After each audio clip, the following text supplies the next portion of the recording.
The Senate agreed this week to build a fence along part of the nation's southern border to make English the national language and to create a guest worker program for illegal immigrants. The biggest sticking point, a plan to allow citizenship for those who pay a fine, pay taxes, learn English, and get in line behind those who come here legally. At issue, the A word.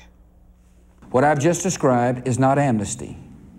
It is a way for those who have broken the law to pay their debt to society and demonstrate the character that makes a good citizen. Call it amnesty, call it a banana if you want to, but the fact is that it is earned citizenship. And the reason why the opponents of this legislation keep calling it amnesty, because they know that poll after poll after poll, that the majority of the American people say, let them earn their citizenship. It has been a lively debate, and it's not over yet. So where do things stand on the Hill tonight, Gebe? Well, as it looks now, Gwen, we are going to see a comprehensive immigration bill come out of the Senate probably in the next few days before the Memorial Day recess. This is the bill that President Bush generally supports. He's always supported the contours of this, did it more forcefully this week. And what's interesting about this bill is that it is withstanding a lot of pressure from conservatives. This week we saw a lot of amendments being offered to try to undermine it. There was an amendment to strip out the temporary worker program. That failed by more than 60 votes. There was another amendment, for example, to get rid of the what's called earned citizenship program that has some of the guidelines that you described where you have to work, pay taxes, learn English. That also went down by more than 60 votes. So what you see is a very solid majority forming for this bill. Of course, you know, everyone's looking to see the train wreck down the road, down the tracks when it meets up with a House bill, which, as we know, House conservatives don't like that, but it's going forward. John, we saw the president's big speech, prime time Monday night. Clearly, he's decided this is a big priority, but why? It's a huge priority for the country, economically, culturally, socially, and not just in border towns like San Diego and Yuma and El Paso. It's big in, you go to places like Des Moines or Minneapolis or Charlotte. This is a big issue everywhere.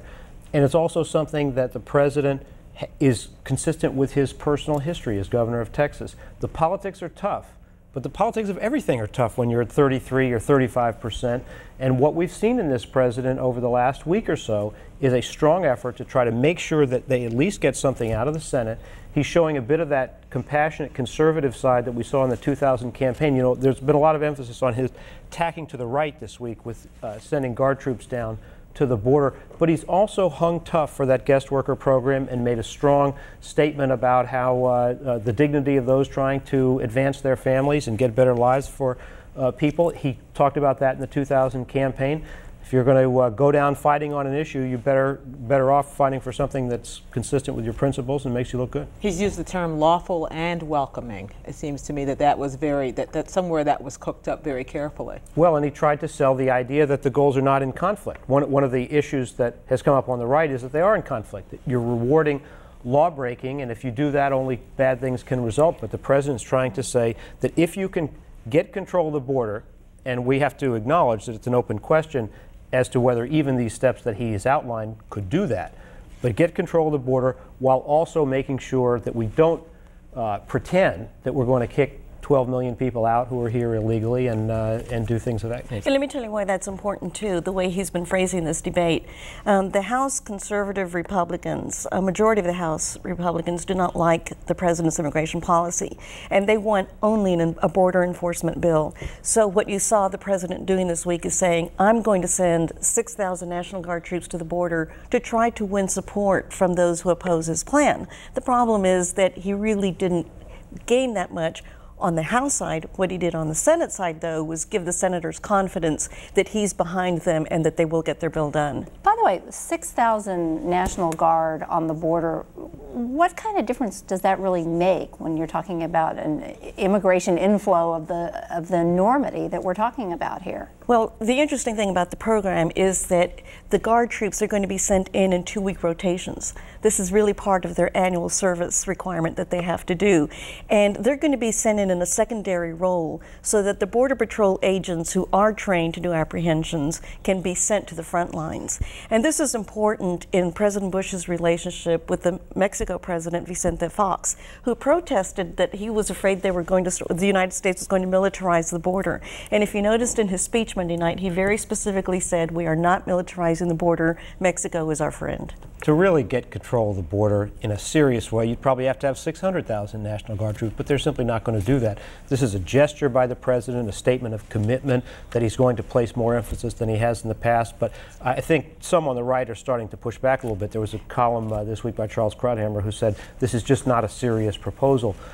So it's something, but it's not going to stop people from coming. So where do you think the business community has been along on this? They've always been for this comprehensive immigration bill. In fact, their involvement in this is part of the reason why the Republicans are so split. You have the social conservatives who the House Republicans represent more accurately, I think, who want to control immigration. But you also have the economic interests of the Republican Party base who want what is everyone describes and acknowledges as cheap labor. And they don't want to all of a sudden have this labor force taken away and deported because the economy relies so much on the millions of illegal immigrants who are here now. Well, in truth, the business community wouldn't necessarily mind the status quo. They're getting the labor that they need right now in the agriculture industry, in the tourist industry, restaurants, hotels, that sort of thing. But what they really don't want is to have a bill like the House measure, which would make illegal presence in the United States a felony. That would place a lot of businesses that have a lot of illegal immigrants on their payrolls in jeopardy. I want to ask you about the English, making English the national language, I think was the terminology they settled on. We heard Senator Harry Reid, the Senate Minority Leader, on the floor yesterday, basically criticizing it. Let's listen.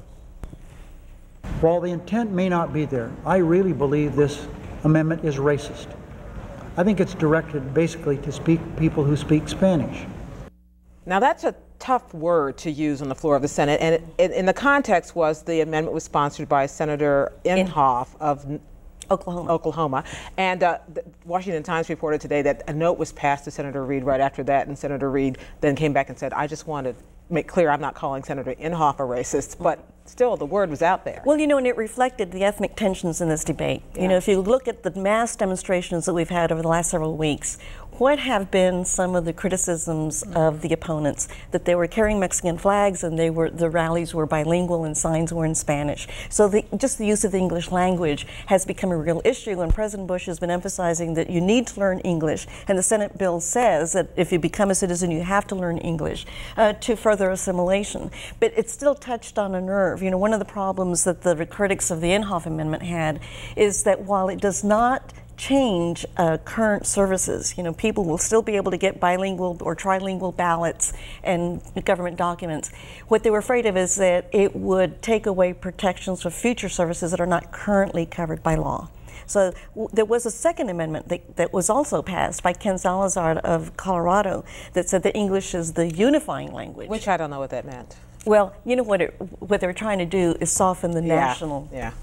So what was Karl Rove doing in the middle of all this up on the Hill? He was trying to carry those bananas up the hill that John McCain talked about a while ago. It's not easy.